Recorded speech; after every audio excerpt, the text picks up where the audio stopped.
మేము ఇచ్చినటువంటి 6 గ్యారెంటీలు అన్నీ కూడా మేము ఖచ్చితంగా చేస్తున్నాము. వీళ్ళే కావాలని కొంతమందిని పెట్టి మీడియా ముఖంగా మాట్లాడిస్తున్నారని. వచ్చిన కమిషన్లో సగం రాహుల్ గాంధీకి పంపాలి, సగం ఆయన వాడుకోవాలి. ఇట్లా ఇల్లు తీసుకున్న వాళ్ళు చాలా మంది ఉన్నారు. కానీ మా ప్రభుత్వం వచ్చిన తర్వాత అర్హులైన ప్రతి ఒక్కరిని వెతికి మరి మేము డబుల్ బెడ్రూమ్ ఇస్తున్నాం. నేను ఇంత కష్టపడ్డాను పార్టీలో, నాకు పదవి రాకపోయినా ఒక ఇల్లనే రాకపోయాని బాధపడ్డ వాళ్ళు ఉన్నారు. కాంగ్రెస్ నిరుద్యోగ బాకీ కార్డ్ అని ఒక పోస్ట్ ఆవిష్కరించారు. దీని వెనకాల ఒక పార్టీ ఉంది, పేడ్ ఆర్టిస్ట్లను పెట్టి ఇట్లా మాట్లాడిస్తున్నారని. ఇప్పుడు ఆకలేసినప్పుడు గట్టిగా అమ్మ నరిసింది ఎట్లుంటుంది, అమ్మ అన్నం పెట్టు అనేది ఎట్లుంటుంది. కాంగ్రెస్ వచ్చిన వెంటనే హైడ్రా మీద పడిపోయింది. సో ఇప్పుడు హైదరాబాద్ల పరిస్థితి ఏంటి? అప్పటికీ జనం ఆబ్జెక్షన్ చెప్తారు. ఎందుకు చెప్తారంటే నేను ఇక్కడ ఉండి ఈ పని చేసుకొని బతుకుతున్నా, అటు పోతే నా పని పోతుంది అంటాడు. కేసీఆర్ బీసీలకు అన్యాయం చేసిండు, మా ప్రభుత్వం వస్తే మేము బీసీలకు ఖచ్చితంగా న్యాయం చేస్తామని గవర్నమెంట్ తెచ్చుకున్నారు. రాజీనామాల పునాదుల మీద తెలంగాణ రాష్ట్రాన్ని సాధించుకున్నాం. నీకు చిత్తశుద్ధి ఉంటే 42% రిజర్వేషన్ కావాలని కనుక నువ్వు డిమాండ్ చేస్తే మీ ఆలేరు పరిస్థితి ఎట్లున్నదంటే ఏం చెప్తారు? ఇది ఎప్పుడు పోతాడు రేవంత్ రెడ్డి, మళ్ళీ ఎలక్షన్లు ఎప్పుడు వస్తాయి?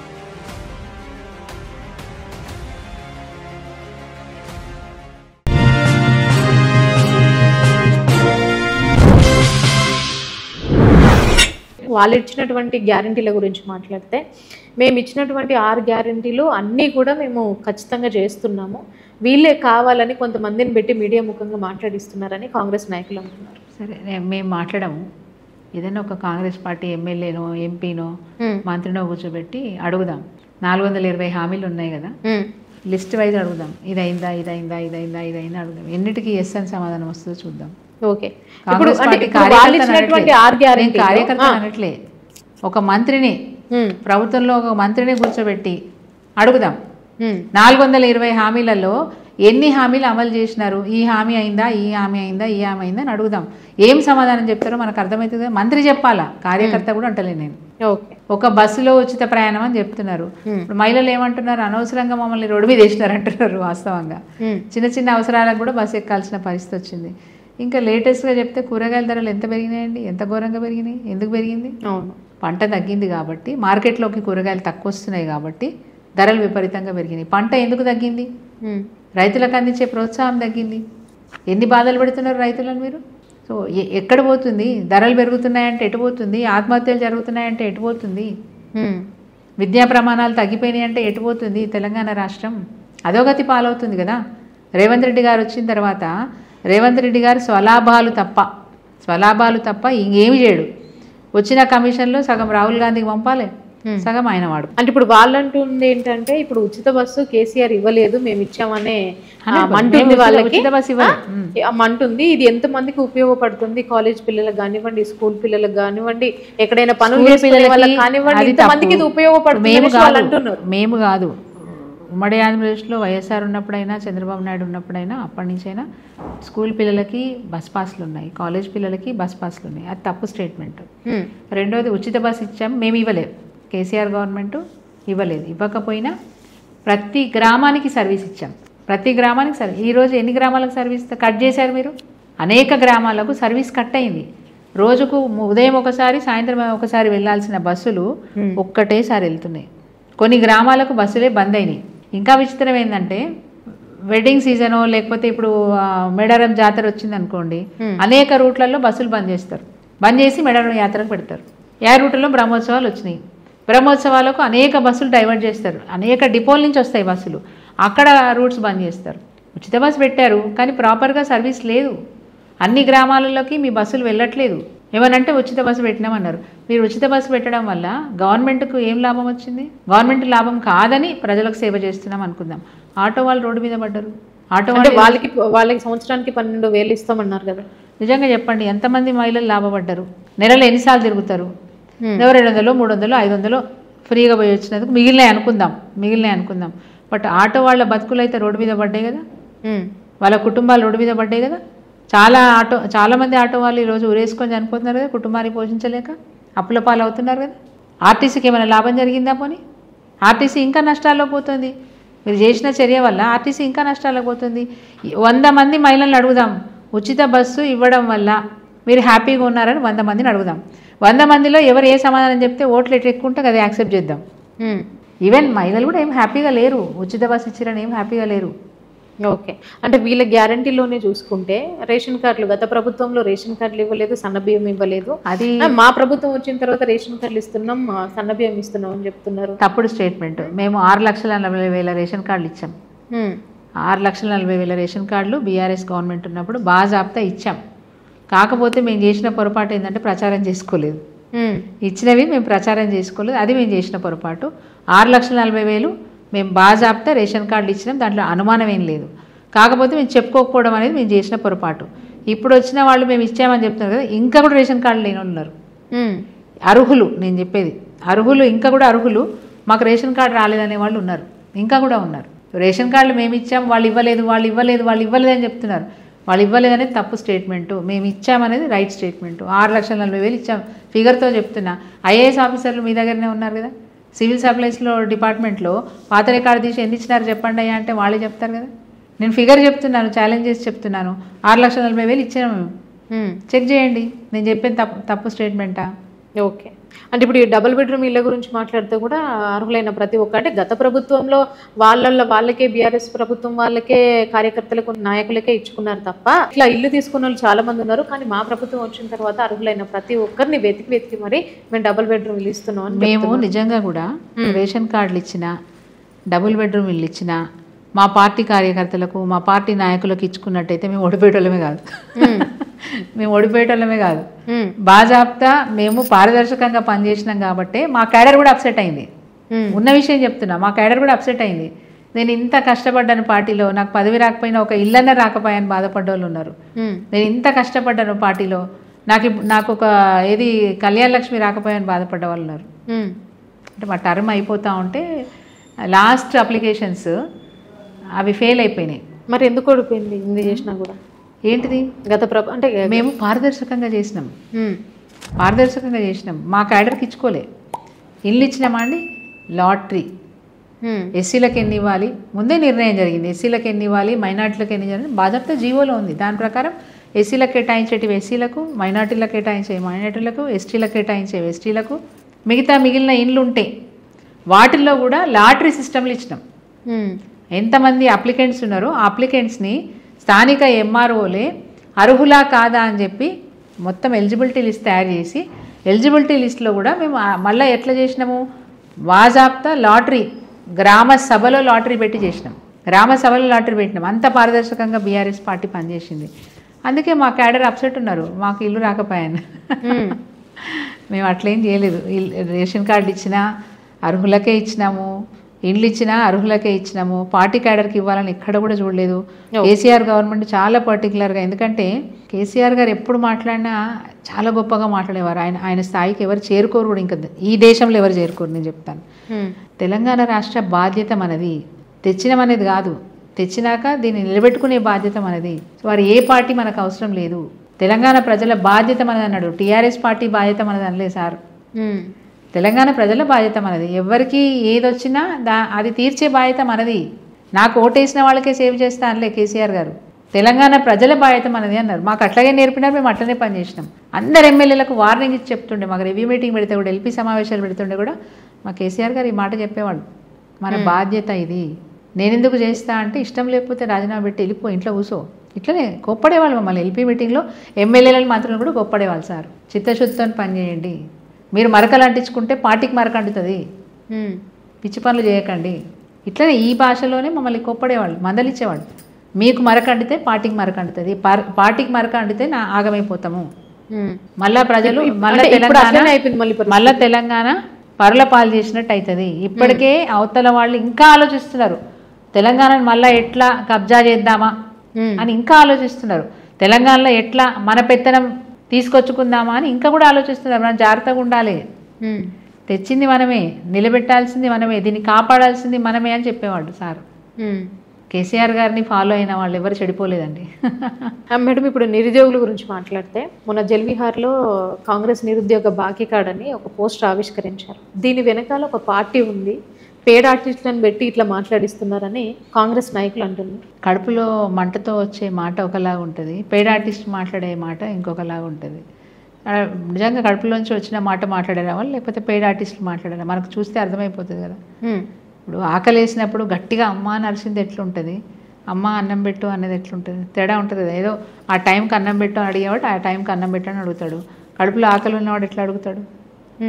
వాళ్ళు అదే అడుగుతున్నారు. వాళ్ళ అవసరం, వాళ్ళు మోసపోయినారనే విషయాన్ని వాళ్ళు చాలా పెద్ద ఎత్తున రేజ్ చేసి మాట్లాడుతున్నారు. అంత మాత్రాన పెయిడ్ ఆర్టిస్టులు PRS పార్టీ క్యాడర్ ఎక్కడ కనబడ్డదా అండి? వాళ్ళు చేసిన కార్యక్రమాలు ఎక్కడ కనబడ్డదా?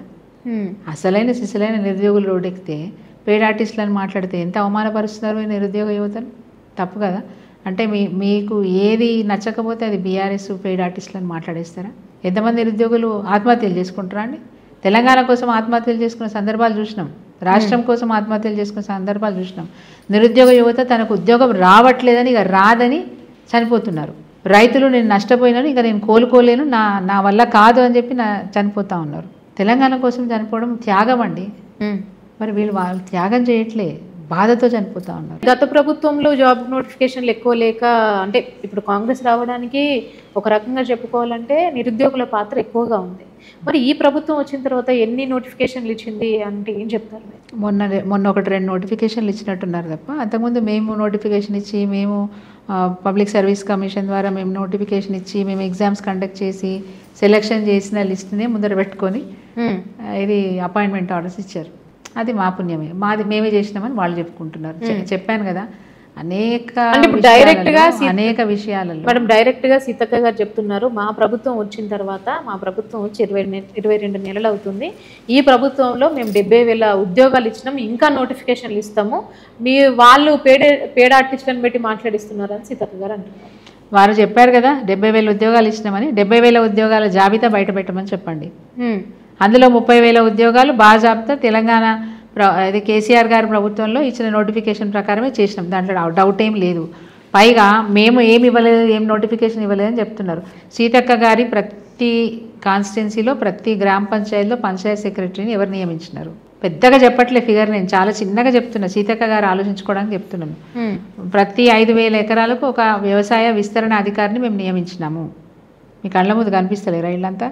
పంచాయత్ సెక్రటరీలు కనిపిస్తున్నారు, వ్యవసాయ విస్తరణ అధికారులు కనిపిస్తున్నారు. చాలా చిన్న విషయాలు చెప్తున్నా నేను. మేము గట్టిగా మాట్లాడితే 2,60,000 ఉద్యోగాలు ఇచ్చినాం. మేము ప్రభుత్వ ఉద్యోగాలు 2,60,000 ఉద్యోగాలు ఇచ్చినాం. అదేవిధంగా అనేక సంస్థల్ని, అనేక కంపెనీలను ఇక్కడ తీసుకురావడం వల్ల 40 లక్షల మంది యువతకు ఉపాధి కల్పించినాం. 40 లక్షల మంది యువతకు ఉపాధి కల్పించినాం. నేను ఛాలెంజ్ చేసి చెప్తాను, సీతక్క గారిని చెప్పమనండి, నేను చెప్పిన ఫిగర్ తప్పని చెప్పమనండి. వారు మంత్రే కదా, ప్రతి ఇన్ఫర్మేషన్ ఫింగర్ టిప్స్ మీద వచ్చేస్తుంది వాళ్ళకి, ఇట్లా చిట్కా కొడితే వస్తుంది ఇన్ఫర్మేషన్. నేను చెప్పింది తప్పని చెప్పమని చెప్పండి. అనేక కంపెనీలు తీసుకొచ్చి మా కేసీఆర్ గారి పుణ్యాన, మా కేటీఆర్ గారి పుణ్యాన 40 లక్షల మంది యువతకు మేము ఎంప్లాయ్మెంట్ ఇచ్చినాము. ప్రభుత్వ ఉద్యోగాలు 2 లక్షల పైచిలుకు ఇచ్చినాం. నేను 70,000 ఉద్యోగాలు ఇచ్చినా, అందులో 30,000 మేము ఇచ్చినవే. వీళ్ళు కొత్తగా ఇచ్చింది ఏం లేదు. జాబితా బయట పెట్టమనండి, శ్వేతపత్రం ప్రకటించమనండి, వైట్ పేపర్ రిలీజ్ చేసి తెలిసిపోతుంది కదా, వాట్ ఈజ్ వాట్ అని తెలిసిపోతుంది. మా విషయం పక్కన పెట్టండి, నిరుద్యోగులను మాట్లాడమని చెప్పండి. ఈ కరెక్ట్ అయినా అని చెప్పమనండి, 70,000 ఉద్యోగాలు కరెక్ట్ అయినా అని చెప్పమనండి. అనేక మంది యువత పాపము ఇల్లు వదిలిపెట్టుకొని, ఊరు వదిలిపెట్టుకొని హైదరాబాద్కి వచ్చి కోచింగ్లు తీసుకుంటూ, రూమ్ కిరాయికి తీసుకొని ఇక్కడ అవస్థ పడుతూ ఉన్నారు. వాళ్ళని దృష్టిలో పెట్టుకొని మాట్లాడండి. మాట్లాడేటప్పుడు మేము అంత చేసినా మీరేం చేయలే, మేము ఇంత చేస్తున్నాం మీరేం చేయలే. మమ్మల్ని చూసి మాట్లాడద్దు, మీరు ప్రజల్ని చూసి మాట్లాడండి, ప్రజల అవసరాలను గుర్తించి మాట్లాడండి, మీరు ఏం చేయాలనో దాని గురించి మాట్లాడండి. మీ బాధ్యత ఇచ్చినారు మీకు, మీరు బాధ్యత నిర్వహిస్తున్నారు లేదా అది మాట్లాడండి. ఎంతసేపు కేసీఆర్ గవర్నమెంట్ ఏం చేసింది, మేమేం చేసినాం, వాళ్ళు ఏం చేశారు, మేమేం చేసినాం, ఈ పోల్చుకోవడం ఎందుకు? మీరు మాకంటే గొప్పగా చేయండి, మాకంటే గొప్పగా చేయండి. కేంద్ర ప్రభుత్వం అనేక మార్లు, అనేక సందర్భాలలో, అది పార్లమెంట్లో కావచ్చు, బయట కావచ్చు, కేంద్ర ప్రభుత్వంలో ఉన్న మంత్రులే మమ్మల్ని అప్రిషియేట్ చేసినారు. తెలంగాణ గవర్నమెంట్ చాలా గొప్పగా పనిచేస్తుంది, ఇంటింటికి నల్లా ద్వారా శుద్ధి నీళ్ళు ఇస్తుంది. The first government, the first state in the country, the first state in the country ఇంటింటికి నీళ్ళు ఇచ్చే, శుద్ధి నీళ్ళు ఇచ్చే స్టేట్ తెలంగాణని మమ్మల్ని అప్రిషియేట్ చేసినారు. ఇది మా గొప్పతనం కాదా? ఎంఎంఆర్ రేట్స్ తగ్గించిన విషయంలో మమ్మల్ని ఏది పార్లమెంట్లో కీర్తించినారు మమ్మల్ని, ఇది మాకు గొప్ప విషయం కదా. మిషన్ కాకతీయ పనులు చేయడం వల్ల ప్రతి ఊర్లో చెరువులను బాగు చేసినాం, కుంటల్ని బాగు చేసినాం, గ్రౌండ్ వాటర్ టేబుల్ని పెంచినాం, వాళ్ళు మెచ్చుకున్నారు మమ్మల్ని, ఇది మా గొప్పతనం కదా. రైతుల ఆత్మహత్యలు తగ్గిపోయినాయి గణనీయంగా తెలంగాణలో అని చెప్పి పార్లమెంట్లో మినిస్టర్ గారు అనౌన్స్ చేసినారు, కేంద్ర మంత్రి అనౌన్స్ చేసినారు. దేశం మొత్తంలో విపరీతంగా తగ్గిపోయిన రేటు, ఆత్మహత్యలు తగ్గింది రైతులు ఎక్కడ అంటే తెలంగాణలో అని చెప్పినారు. అది మా గొప్పతనం కాదా? దేశంలో ఎక్కడా ఉచితంగా కరెంట్ ఇవ్వలే రైతులకు, మేమిచ్చినాం ఉచిత కరెంటు. ఇది మా గొప్పతనం కాదా? ఏ రంగంలో చూసినా మేము గొప్పగా పనిచేసినాం వాస్తవంగా. సరే, ఫైనల్గా ఉద్యోగస్తులు పిఆర్సీ విషయంలో సార్ మాట్లాడతలేరని, కోవిడ్ వల్ల చాలా నష్టాలు జరిగినాయి. అప్పుడు మా గవర్నమెంట్లో కోవిడ్ రావటం, డిమానిటైజేషన్ ఇట్లాంటి వాటి వల్ల ఆదాయం తగ్గిన విషయం వాస్తవం. ఆదాయం తగ్గినప్పుడు మనం కూడా ముందు ఏ ఖర్చు తర్వాత ఏ ఖర్చు అని చూసుకొని చేసుకుంటాం. ఇల్లైనా అంతే, ప్రభుత్వం అయినా అంతే. సో అట్లాంటి సందర్భంలో ఉద్యోగస్తులకు పిఆర్సీ లేట్గా నిర్ణయం తీసుకోవడం, అట్లాగే 1-2 మైనస్లు ఉన్నాయి. వాటి వల్ల మేము వెనుకబడ్డామని చెప్పాలి. అంతే తప్ప కేసీఆర్ గారు గవర్నమెంట్లో ఏ రంగంలో కూడా గొప్పగానే జరిగింది.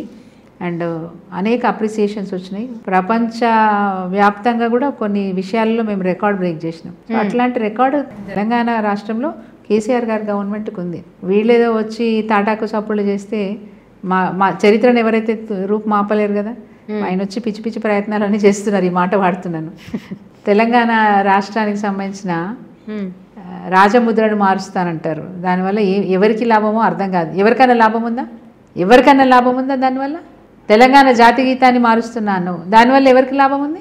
అర్థం ఉందా? తెలంగాణ తల్లి రూపాన్ని మార్చేసినావు, ఎందుకు మార్చినావు? ఎవరు అడిగిన నేను మార్చమని? దాని వల్ల ఎవరికి లాభం? రాష్ట్రానికి లాభమా, దేశానికి లాభమా, ఎవరికి లాభమని నువ్వు మార్చినావు? ఏమీ లేదు. కేసీఆర్ గారి ఐడెంటిటీని తీసేయాలి, కేసీఆర్ గారికి ఉన్న పేరును తుడిచేయాలి. మరి సెక్రటేరియట్లో మళ్ళీ వాస్తు ఎందుకు చెప్పించుకున్నాను? నీకు కుదరట్లేదని సెక్రటేరియట్లో వాస్తు మార్పించుకున్నావు. మళ్ళీ నేను రాగానే గులగొడతాను, ఎందుకు వాడుకుంటున్నావు? ఈ స్టేట్మెంట్ అన్నారు వారు, తెలుసా మీకు? అవును, నేను రాగానే సచివాలయం గులగొట్టేస్తాను. ఎందుకు గులగొడుతున్నావు? ఇప్పుడు గులగొట్టకుండా ఎందుకు వాడుకుంటున్నావు? ఆయన చేసిన అద్భుతాల్ని ఈరోజు నువ్వు అనుభవిస్తున్నావు కదా. గ్రీన్ యాపిల్ అవార్డు వచ్చింది వారి కట్టడాలన్నిటికీ కూడా. ఈరోజు అవే కట్టడాలు నువ్వు వాడుకుంటున్నావు. నువ్వంటే పోయి ఆ కంట్రోల్ కమాండ్ బిల్డింగ్లో పోయేసి మీటింగ్ పెట్టుకుంటారు. అంత పెద్ద సెక్రటేరియట్ ఉన్నాక పోయి అందులో ఎందుకు? అంత సెక్యూరిటీ అవసరమా? నువ్వు మీటింగ్ పెట్టుకుంటే అంత కాన్ఫిడెన్షియల్ ఏముంటుంది మీకు? పబ్లిక్ సొమ్మే కదా మీరు ఖర్చు పెట్టేది, పబ్లిక్ కోసమే కదా మీరు పనిచేసేది, పబ్లిక్ బాధ్యత మీది కదా. అట్లాంటప్పుడు పోయి మీరు కమాండ్ కంట్రోల్ రూమ్లో ఎందుకు మీరు మీటింగ్లు పెట్టుకుంటారు? బాజాబ్తా సెక్రటేరియట్లో ఎందుకు పెట్టుకోరు మీరు మీటింగ్లు? రేవంత్ రెడ్డి గారి నిర్ణయం ఒకటి ఉంటే మంత్రుల నిర్ణయం ఇంకోటి ఉంటుంది. ఇది ఇంకా విచిత్రమైన విషయం. ప్లానింగ్ లేదు, అడ్మినిస్ట్రేషన్ సరిగా లేదు, ఐఏఎస్ ఆఫీసర్లు వీళ్ళ చేతుల్లో లేరు, దొరికిన కాడికి దోచుకున్నంత అన్నట్టు అందరూ అటు డిపార్ట్మెంట్ ఆఫీసర్స్ అనుకోండి, మంత్రులు అనుకోండి, ఎమ్మెల్యేలు అనుకోండి, అందరు టాప్ టు బాటమ్ దొరికినంత ఇది నడుస్తుంది రాష్ట్రంలో. మేడం, ఇప్పుడు కాంగ్రెస్ వచ్చిన వెంటనే హైడ్రా మీద పడిపోయింది. సో ఇప్పుడు హైదరాబాద్ల పరిస్థితి ఏంటి? మీరు ఏం చెప్తారు దీని మీద? హైడ్రా అంటే వాళ్ళు చెప్పే డెఫినేషన్ ఒకటి, చేసేది ఒకటి. మేము బ్యూటిఫికేషన్ చేస్తాము, నాలాలు కబ్జాకు గురైనవి, అట్లాగే చెరువులు కుంటలు కబ్జాకు గురైనవి, వీటిని కాపాడుతామని చెప్తున్నారు. కాపాడుతున్నప్పుడు మరి అక్కడ కబ్జాకు గురైనప్పుడు వాళ్ళు అక్కడి నుంచి నిర్వాసితులు చేస్తున్న సందర్భంలో వాళ్ళ బిల్డింగ్లు కూల్చేస్తున్నారు. నేను ఒకటే అడుగుతున్నాను, కూల్చే ముందు వాళ్ళు ఎక్కడైనా అకామిడేట్ చేయండి, రీహాబిలిటేట్ చేయండి. తీసేస్తున్నారు, బాగానే ఉంది. గుడిసె తీసేస్తావు, ఎక్కడ తన ఎవరు గుడిసె తీసేస్తున్నావు? తెలంగాణ వాసి గుడిసె తీసేస్తున్నావు కదా. నీ రాష్ట్ర పౌరుడే కదా. నీ రాష్ట్ర పౌరుడిని నువ్వు రోడ్డు మీద పడేస్తే ఎక్కడ పోతాడు? ఎక్కడైనా జాగా చూయించు, ఓ 2 లక్షలు ఇస్తా గుడిసేసుకోరా అని చెప్పు, లేకపోతే ఇల్లు మంజూరు చేయి, ఇల్లు కట్టిపోయి తీసుకుపోయి ఆడబెట్టు. అప్పటికీ జనం ఆబ్జెక్షన్ చెప్తారు. ఎందుకు చెప్తారంటే నేను ఇక్కడ ఉండి ఈ పని చేసుకొని బతుకుతున్నా, అటు పోతే నా పని పోతుంది అంటాడు. ముందు ఆ ఫ్యామిలీని సాటిస్ఫై చేసి నువ్వు హైడ్రాగా దునియా చేసుకో. ప్రజల్ని రోడ్డు మీద పడేసే పని హైడ్రా చేస్తుంది. మేమేమో నిర్మాణాలు చేసినాము, వీళ్ళేమో విధ్వంసాలు చేస్తున్నారు. మేము నిర్మాణాలు చేసినాము, వీళ్ళు విధ్వంసాలు చేస్తున్నారు. ఎందుకు కూలగొడతారు? రోడ్డు వైడనింగ్ చేయాలంటే డబ్బులు ఇచ్చి వాళ్ళని రీహాబిలిట్ చేసి రోడ్డు వైడన్ చేసుకున్నాం. ప్రాజెక్ట్స్ కట్టాలంటే ఊర్లు మునిగిపోయినాయి. ఆ ఊర్లో వాళ్ళను నిర్వాసితులైన వాళ్ళకి మళ్ళీ మేము జాగాలు చూపించి, వాళ్ళకు ఉపాధి చూపించి, వాళ్ళకి కావాల్సిన సౌకర్యాలన్నీ కల్పించి భూసేకరణ చేయడం జరిగింది. నువ్వు కూడా భూసేకరణ చెయ్యి, భూసేకరణ చేసి హైడ్రా పని చెయ్యి. దౌర్జన్యంగా పోయి కొట్టేస్తావు, సరే బాగానే ఉంది, కొట్టేస్తున్నావు. ధనవంతుల ఇండ్లు ఎందుకు కొట్టేయవు? ధనవంతుల ఫామ్ హౌస్లు ఎందుకు తీసేయవు? పేదోడి ఇల్లే కనిపిస్తుందా నీకు? అంటే మేము కొంతమంది పేదోళ్ళ ఇల్లు తీసింది వాస్తవమే, కానీ వాళ్ళకి ఏమేమి చేయాలో అవన్నీ చేస్తున్నాము. ఈ హైడ్రాలో రేవంత్ రెడ్డి కాంపౌండ్ పోయింది, సెలబ్రిటీలు అంటే సెలబ్రిటీ నాగార్జున వాళ్ళది పోయింది. అంటే వీళ్ళనే ముందు పెట్టి మాట్లాడుతున్నారు అనేసి వాళ్ళు అంటున్నారు. నాగార్జున గారు పేదోడు కాదండి. నాగార్జునకు 100 రకాల ఆదాయాలు ఉంటాయి, అంతే కదా.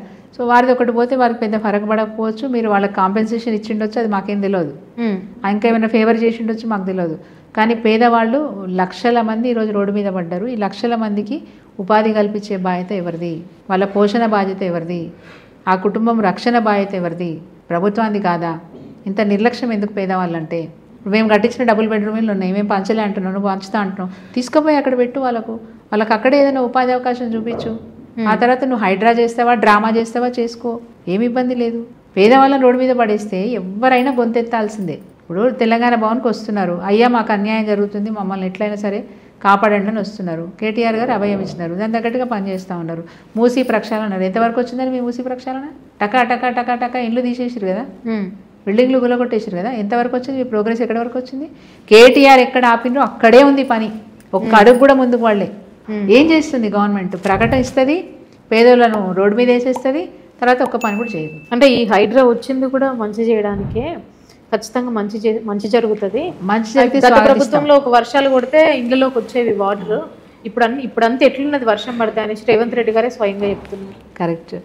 వర్షం పడితే ఇళ్లలోకి నీళ్ళు వచ్చేవి కాబట్టి తీసుకోవాల్సిన చర్యలు అప్పుడు ప్రభుత్వం తీసుకుంది. ఇంకా బాగా చేస్తామంటే మేము స్వాగతిస్తాం, సహకరిస్తాం, మేము కూడా సహకరిస్తాం. బట్ చెప్పేది ఏంటంటే మీరు చేస్తున్న క్రమంలో ఎవరికి నష్టం జరగకుండా చేయండి, ప్రజలకు నష్టం జరగకుండా చేయండి.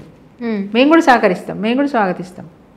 ప్రజలకు నష్టం జరగకుండా చేయండి. కేసీఆర్ బీసీలకు అన్యాయం చేసిండు, మా ప్రభుత్వం వస్తే మేము బీసీలకు ఖచ్చితంగా న్యాయం చేస్తామని గవర్నమెంట్ తెచ్చుకున్నారు. గవర్నమెంట్ వచ్చిన తర్వాత బీసీలకు న్యాయం జరిగిందంటారా? మీరు ఏం చెప్తారు? ఏ పార్టీ న్యాయం జరిగింది? ఏ పార్టీ న్యాయం జరిగింది? ఎంతమందికి బీసీలకు మంత్రి పదవి ఇచ్చినారు రేవంత్ రెడ్డి గారు? అది కూడా ఆలోచించాలి కదా. ఎంతమంది బీసీలకు అవకాశాలు కల్పిస్తున్నారు? ఏం లేదు కదా. 42% రిజర్వేషన్ మేము కల్పిస్తామని చెప్పి కామారెడ్డి డిక్లరేషన్ ఇచ్చినారు కదా. ఇప్పటివరకు ఇంప్లిమెంటేషన్ ఉందా? ఇక్కడ తీర్మానం చేసి పంపినారు. ఎంత ఎంబడబడాలా? దాని మీద రాజముద్ర పడాలంటే ఎంత ఎంబడబడాలా? వెళ్ళి ప్రధానమంత్రిని కలవాలా, తీర్మానం పెట్టించుకోవాలా, పార్లమెంట్లో తీర్మానం పెట్టించుకోవాలా, లోక్సభలో రాజ్యసభలో తీర్మానం కావాలా, రాష్ట్రపతి గారి ఆమోదముద్ర పడాలా. ఎక్కడన్నా ఒక్క కించిత్తు ప్రయత్నం చేశారా రేవంత్ రెడ్డి గారు అడుగుతున్నాం. కేవలం అసెంబ్లీలో తీర్మానం పాస్ చేసేసినా, నా వైపు నుంచి నేను చేసేసినా కానీ బీజేపీ చేస్తలేదు, ఒక సాకు చూపించడానికి చేస్తున్న ప్రయత్నం. నిజంగా రేవంత్ రెడ్డి గారికి చిత్తశుద్ధి ఉంటే ఈరోజు నేను ఛాలెంజ్ చేస్తున్నా. మేము ఉద్యమం చేసినప్పుడు తెలంగాణ రాష్ట్రం కోసం ఎంతమంది ఎమ్మెల్యేలు ఉంటే అంతమంది రాజీనామా చేసినాం, ఎంతమంది ఎంపీలం ఉంటే అంతమంది మీ రాజీనామా చేసినాం. వైఎస్ రాజశేఖర రెడ్డి గారి గవర్నమెంట్లో మాకు ఒక 6 మంత్రి పదవులు ఇచ్చినారు టీఆర్ఎస్ పార్టీకి. అప్పుడు మంత్రి పదవికి రాజీనామా చేసినాం, ఎమ్మెల్యేల పదవికి రాజీనామా చేసినాం, ఎమ్మెల్సీ పదవులకు రాజీనామా చేసినాం, కేంద్ర మంత్రి పదవులు 2 ఉంటే 2టికి రాజీనామా చేసినాం, పార్లమెంటుకు రాజీనామా చేసినాం. రాజీనామాల పునాదుల మీద తెలంగాణ రాష్ట్రాన్ని సాధించుకున్నాం. నీకు చిత్తశుద్ధి ఉంటే 42% రిజర్వేషన్ కావాలని కనుక నువ్వు డిమాండ్ చేస్తే, నిజంగా నువ్వు ఈరోజు కేంద్ర ప్రభుత్వం కొట్లాడి సాధించుకునేది ఉంటే రాజీనామా చేయండి. మీరు కూడా ఎమ్మెల్యేలు కూడా మా లెక్క రాజీనామా చేసి సాధించుకోండి. మీరు కూడా, మేము ఎమ్మెల్యేలు రాజీనామా చేసి సాధించుకున్నాం, మేము గర్వంగా చెప్తున్నాం. తెలంగాణ రాష్ట్రమే మా అభీష్టం అని గట్టిగా ఛాలెంజ్ చేసుకొని మేము ఒక్కటే గోల్ పెట్టుకొని ప్రయత్నం చేసినాం.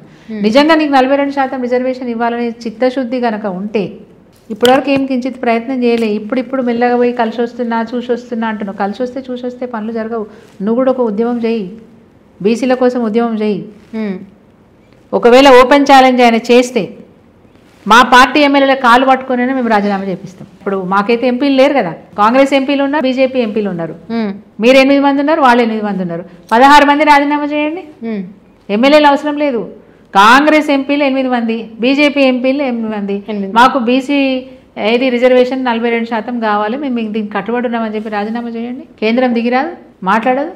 దమ్ము లేదా మీకు? చేయించండి మీ కాంగ్రెస్ ఎంపీలతో. రేవంత్ రెడ్డి గారు ప్రామిస్ చేసినారు కదా, కామారెడ్డిలో డిక్లరేషన్ ఇప్పించినారు కదా, దాన్ని అమలు చేయడానికి మీతో 8 మంది మంత్రులతో రాజీనామా చేయించండి, ఎంపీలతోని. కొండన్న కోతి దిగిరాదు. చిత్తశుద్ధి ఉంటే నేను ఛాలెంజ్ చేస్తున్నా, మీకు చిత్తశుద్ధి ఉంటే మీ ఎంపీలతో రాజీనామా చేయించండి, కేంద్రాన్ని బెదిరించండి.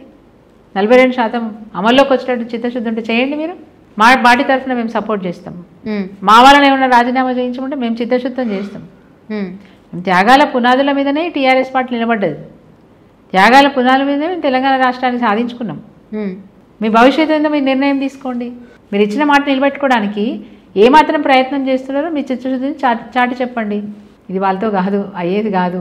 కేవలం బీసీల ఓట్లు దండుకోవడానికి ఇదొక నాటకం మాత్రమే. ఇంకో మాట కూడా ఆయన చెప్తున్నాడు, 42% ఇప్పుడు రిజర్వేషన్ కుదరట్లేదు కాబట్టి పార్టీ తరఫున ఇస్తాను అంటాను. పార్టీ తరఫున ఇస్తే నిజంగా బీసీల పట్ల ప్రేమ ఉన్నట్ట? బీసీలకు న్యాయం జరుగుతుందా? దానివల్ల ఇంకా నష్టమే జరుగుతుంది. బీసీలకు ఇంకా నష్టం జరుగుతుంది. జనరల్ సీట్లలో బీసీలకు నేను టికెట్లు ఇస్తాను, పార్టీ తరఫున టికెట్లు ఇస్తానని చెప్తున్నారు మీరు. నిజంగా అట్లాంటి పరిస్థితి వస్తే లాభమా నష్టమా? బీసీ క్యాండిడేట్ నష్టపోతాడా లాభపడతాడా? బీసీలో రిజర్వేషన్ అమలైతే ఏ పార్టీల వాళ్ళు పోటీ చేసినా అందరు బీసీలే పోటీ చేస్తారు. ఒక్క కాంగ్రెస్ పార్టీయే బీసీ రిజర్వేషన్ అమలు చేసినప్పుడు ఏమవుతుంది? మిగతా పార్టీ వాళ్ళు అక్కడ ఇవ్వాలని లేదు. అక్కడ ఉన్న పరిస్థితులు బట్టి క్యాండిడేట్ ఎవరు గెలుస్తారో చూసుకొని టికెట్ ఇచ్చుకుంటారు. సో దాన్ని బట్టి చూస్తే బీసీలకు నష్టమే కదా. చిత్తశుద్ధి లేదు ఈ గవర్నమెంట్కి. రేవంత్ రెడ్డి గారికి అస్సలే చిత్తశుద్ధి లేదు. ఏదో చెప్పినా కాబట్టి మాట దాడేయడానికి ఎన్ని మాటలైనా ఎన్ని అబద్ధాలైనా మాట్లాడతారు. ఇంకా మోసాలు చేస్తూనే ఉంటారు ఆయన. ఓకే మేడం, ఇప్పుడు ఈ జూబ్లీహిల్స్లో గెలిచినటువంటి ఊపుతో నెక్స్ట్ కూడా బై ఎలక్షన్కి వెళ్తామని ఛాలెంజ్ చేస్తున్నారు వాళ్ళు. అక్కడ కూడా మేము గెలుస్తాం అంటున్నారు. ఇప్పుడు ఖైరతాబాద్ గురించి మాట్లాడుకుంటే ఖైరతాబాద్లో బై ఎలక్షన్ వచ్చే ఛాన్సెస్ ఉన్నాయా లేవా?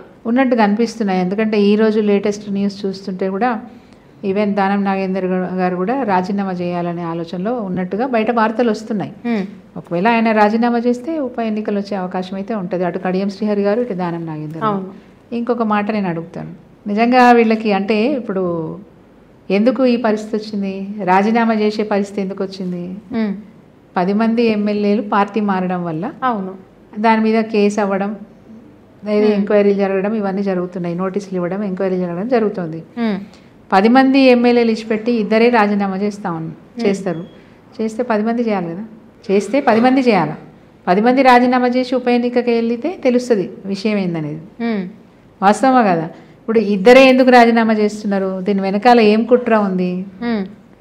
ఆ 8 మందిని ఎందుకు సేవ్ చేయాలని చూస్తున్నారు మీరు? పార్టీ మారడం తప్పే కదా. గతంలో తాటికొండ రాజయ్య గారు కాంగ్రెస్ పార్టీ నుంచి టీఆర్ఎస్ పార్టీలోకి వచ్చినప్పుడు బాజాబ్తా కాంగ్రెస్ పార్టీకి రాజీనామా కాదు, ఎమ్మెల్యే పదవి కూడా రాజీనామా చేసి టీఆర్ఎస్ పార్టీలోకి వచ్చి బై ఎలక్షన్స్లో మళ్ళీ ఎమ్మెల్యేగా గెలిచినారు వారు. పోచారం శ్రీనివాసరెడ్డి గారు కూడా టీడీపీ పార్టీలోంచి టీఆర్ఎస్లోకి వచ్చి తన శాసనసభ సభ్యత్వానికి రాజీనామా చేసి టీఆర్ఎస్ పార్టీలో మళ్ళీ శాసనసభ్యుడిగా గెలిచినారు. టీఆర్ఎస్ అంటే గది. ఇలా మీకు కూడా దమ్ము ధైర్యం ఉంటే ఆ 10 మందితో రాజీనామా చేయించి రేపు బై ఎలక్షన్లో గెలిచి కాంగ్రెస్ పార్టీ తరఫున గెలవమనండి. ఈ కోర్టులు, ఈ కేసులు, స్పీకర్ తప్పించుకోవడాలు ఇవన్నీ కాదు. దమ్ము ఉంటే మేమైతే రాజీనామా చేసినాం కదా. మాకంటే గొప్పోళ్ళు అనిపించుకోవడానికి, కాంగ్రెస్ పార్టీ టీఆర్ఎస్ కంటే చాలా గొప్పది అనిపించుకోవడానికి మీరు కూడా 10 మందితో రాజీనామా చేయించి మళ్ళీ బై ఎలక్షన్లు పెట్టి వెళ్ళండి, ప్రజల్లోకి వెళ్ళండి. ప్రజలు చెప్తారు మీరు ఎంత మంచిగా చెప్తారు. ప్రజలు మీ గొప్పతనం ఏందో చెప్తారు, మీరు చేస్తున్న పనితీరు చెప్తారు. సో మీ ఆలేరు పరిస్థితి ఎట్లున్నదంటే ఏం చెప్తారు? ఇప్పుడు ప్రజలు ఇప్పుడు రియలైజ్ అవుతున్నారు, మేము మోసపోయినాం అనేది రియలైజ్ అవుతూ ఉన్నారు. చెప్పింది ఒకటి చేస్తున్నది ఒకటి అనేది మేము గ్రామాల్లోకి వెళ్తే చెప్తున్నారు. తప్పైపోయిందమ్మా, అసలు ఇట్లా జరుగుతుందని అనుకోలేదు మేము.